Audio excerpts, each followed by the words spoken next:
Hello, welcome back बच्चों। Welcome to Mathics YouTube channel. बच्चों आज हमें डिस्कस करना है, आज मुझे आपको एक्सप्लेन करना है question number 4 of exercise 7.1 triangles, congruency पर बेस्ड है। फिर से मैं अनाउंसमेंट करता हूं कि अगर आपने फर्स्ट क्वेश्चन, मैं सेकंड नहीं बोल रहा हूं, थर्ड नहीं बोल रहा हूं, फर्स्ट क्वेश्चन नहीं देखा है इस एक्सरसाइज का फर्स्ट वीडियो तो देख लो। आपके लिए सच में बहुत इंपॉर्टेंट है वो वीडियो, पूरा देखना।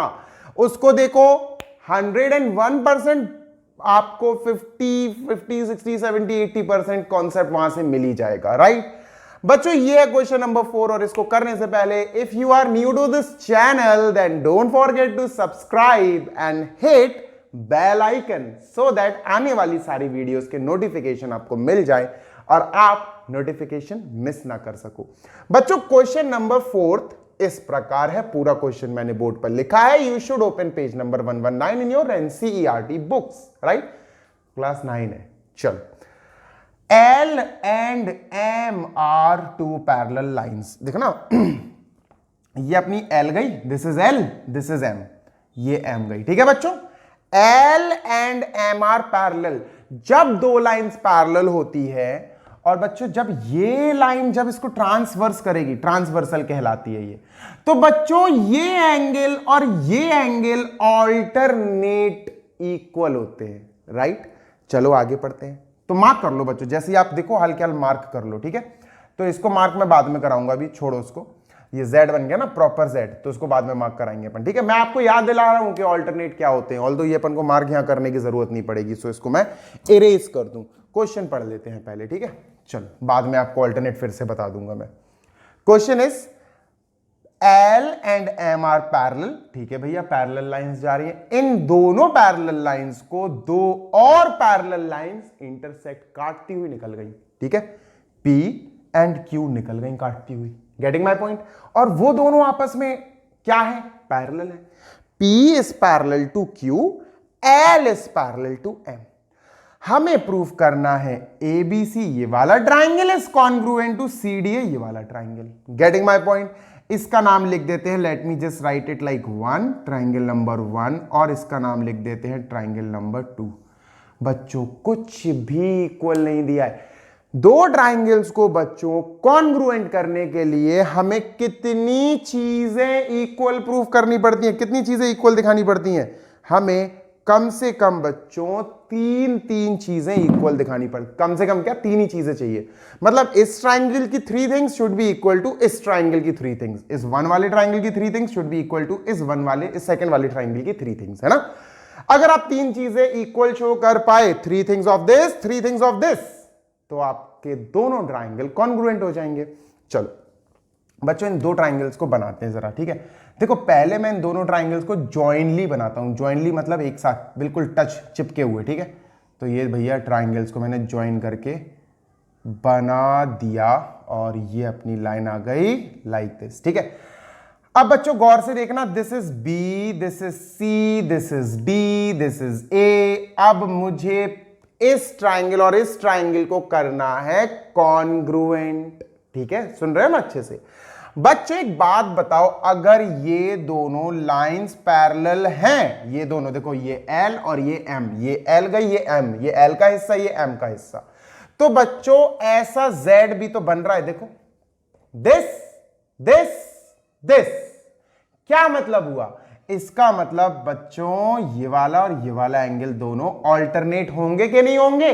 भाई अगर Z बन जाए, अगर दो पैरेलल लाइंस को बच्चों कोई एक लाइन ट्रांसवर्सल कट करती हुई निकल जाए तो ऑल्टरनेट एंगल्स बनते हैं। यार अब मैं ये तो एक्सपेक्ट नहीं कर रहा हूं बच्चों तुम लोगों से कि तुम लोग ये भी नहीं जानते हो कि ऑल्टरनेट एंगल्स क्या है। यार ये तो बहुत दिक्कत वाली बात हो जाएगी बच्चों, फिर बहुत प्रॉब्लमेटिक हो जाएगा बच्चों। We will mark this this this, ये दो लाइंस पैरेलल की वजह से we will mark this angle will be equal to this angle by alternate angles, by alternate interior angles। ये alternate angles बनाते हैं, Z जो बनता है, Z या N। अच्छा बच्चों this is parallel to this, ये वाली line is parallel to this. कैसे? देखो बच्चों ये तो दी है, this P and Q are also parallel. देखो another pair of parallel lines P and Q, P और Q दोनों पैरेलल है बच्चों, ये दोनों भी पैरेलल है आपस में, तो ये लाइन और ये लाइन भी पैरेलल होगी। अगर ये लाइन और ये लाइन पैरेलल है और ये ट्रांसवर्सल का काम कर रहा है तो फिर से Z या N बन रहा है ना बच्चों। तो दिस यानी कि बच्चों this will be equal to this, यानी कि बच्चों दिस, है ना?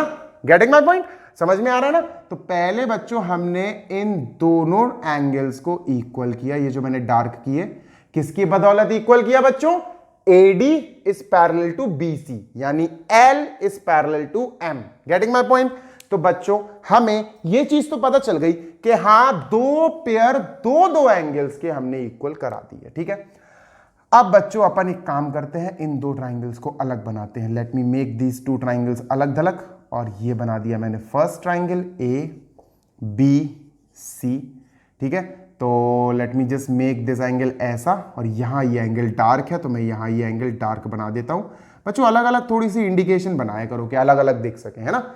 अब ये वाला ट्राइंगल बनाते हैं, ये एंड दिस, ठीक है, ये बना दिया। This is ADC, right. ये बच्चों डार्क है, this is a darker one, darker side है ये। चलो भाई ये डार्कर बना देते हैं, और ये हो गया अपना लाइट, ठीक है। अब बच्चों दो तो इक्वल आ गए, this angle is equal to this, this angle is equal to this, because these two lines are parallel. This angle is equal to this. This angle is equal to this because these two lines are parallel, है ना। ये दोनों parallel है, इसलिए ऐसा बना, इसलिए ये दोनों इक्वल हो गए, ये वाला DAC एंड BCA, राइट। ये दोनों इक्वल हो गए, ऑल्टरनेट है ये, ठीक है बच्चों। ये दोनों पैरेलल हैं तो ये दोनों एंगल इक्वल हो गए ऑल्टरनेट की वजह से। बच्चों तीसरी चीज क्या है? दो पेयर तो मिल गए, दो चीजें तो इक्वल मिल गई। थर्ड थिंग, सोचो बच्चों, AC इज कॉमन। देखो AC कॉमन आ रहा है, देखो AC is equal to AC, दोनों में AC आ रहा है, AC इधर भी AC इधर भी कॉमन। अब बच्चों हम देखते हैं क्राइटेरिया। बच्चों क्राइटेरिया कौन कौन से होते हैं? एक होता S, साइड। बच्चों दूसरा होता है एंगल, साइड एंगल। थर्ड होता है साइड एंगल, साइड। फोर्थ होता है SAS हो गया, AAS बच्चों, AAS, A एंगल S, ठीक है बच्चों। RHS मैं नहीं लिख रहा हूं, इधर कोई काम नहीं है उसका। बच्चों दो एंगल के बीच में देखो जैसे ये लाइन बनाई मैंने इसकी, ठीक है, ये एंगल हो गया और ये एंगल हो गया, ठीक है। देखो ये दोनों इक्वल थे, ये लाइन पे ये एंगल और ये एंगल और बीच की लाइन, तो बच्चों एंगल ये हो गया अपना साइड, ये लाइन हो गई साइड, और ये एंगल। तो बच्चों कौन सा सीक्वेंस बना? देखो कौन सा सीक्वेंस बना। मैंने ये लाइन बनाई AC, देखो ये लाइन AC बना ली। एंगल A इक्वल है एंगल C के, अभी C छोड़ो भैया, इसको ध्यान से मैंने एंगल मार्क कर दिया। बच्चों एंगल C, इसको एंगल मार्क कर दिया। बच्चों AC और AC कॉमन है इसको, तो गौर से आप सीक्वेंस ढूंढो भाई। दो एंगल और एक साइड का मतलब ये नहीं कि आप इसको भी ले लो कि सर दो एंगल और एक साइड आ रहा। No, not at all. आपको फिगर में सीक्वेंस ढूंढना पड़ेगा कि भाई कहीं दो एंगल के बीच में तो कोई साइड नहीं आ रही है। देखो angle equal angle, angle equal angle, दोनों एंगल के बीच की साइड AC, दोनों एंगल के बीच की साइड AC, तो भैया एंगल साइड एंगल बन रहा है, ठीक है। चलो लाइन लिखते हैं बच्चों। In triangle ABC and triangle CDA, right. दोनों के नाम लिख के दोनों की इक्वालिटीज लिखें। इक्वालिटीज मींस जो चीजें दोनों में इक्वल हैं। बच्चों यहां पर एंगल A इक्वल है, लेकिन एंगल A नहीं लिखेंगे, हम BAC लिखेंगे। So we will write angle BAC is equal to, यहां बच्चों एंगल सिंगल यहां है, ये है तो DC है, ठीक है। BAC will be equal to DCA, angle DCA। Reason बच्चों, रीजन है ऑल्टरनेट एंगल्स तो है बच्चों, ऑल्टरनेट एंगल्स तो है मेरे बच्चों। ऑल्टरनेट एंगल्स किसकी बदौलत है?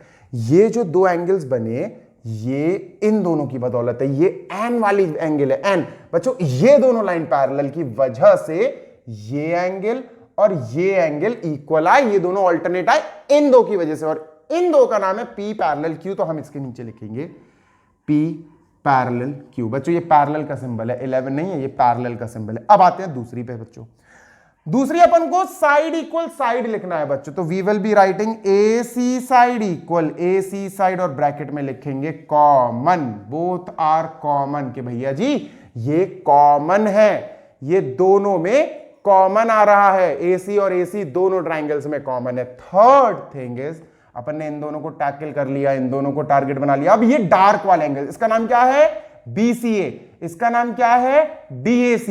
तो we will write angle BCA is equal to angle DAC, right. Reason में बिल्कुल ऑल्टरनेट है बच्चों, ये भी ऑल्टरनेट है, बट ये किसकी वजह से ऑल्टरनेट है, ये डार्क और ये डार्क ऑल्टरनेट है DACB इस Z की वजह से, इस Z की वजह से, यानी this and this parallel, L और M पैरेलल। तो we will write alternate angles, right alternate angles, पर किसकी पैरेललिटी की वजह से, L पैरेलल M की वजह से। आई होप आपको इतना समझ में आ रहा होगा, आ रहा है ना। चलो I am erasing this part, मैं इस क्वेश्चन को थोड़ा इरेज कर दूं बच्चों, क्वेश्चन तो इरेज करना ही पड़ेगा यार, है ना, क्वेश्चन इरेज कर दूं तब मैं इसके आगे की चीजें लिख पाऊंगा। आई थिंक देखूं मैं कवर हो रहा है कि नहीं, हाँ नहीं हो रहा है, ऊपर लिखना पड़ेगा। लीजिए भाई इरेज कर दिया है, और अब हम यहां से कंटिन्यू करने वाले हैं। क्वेश्चन तो आप बुक पे पेज नंबर 119 पे देख सकते हो, ठीक है। अब बच्चों जब हमारा एंगल और उन दो एंगल्स के बीच में साइड फंस रही थी, फिर एंगल साइड एंगल से हमारा दोनों ट्राइंगल्स हो गए हैं कॉन्ग्रुएंट, राइट। चलो इसको थोड़ा सा सेपरेशन बना दूं। चलो बच्चों अब क्या लिखेंगे, वी विल राइट बच्चों कि बाय एंगल साइड एंगल, दो एंगल के बीच में एक साइड फंस रही थी, एंगल साइड एंगल कॉन्ग्रुएंसी,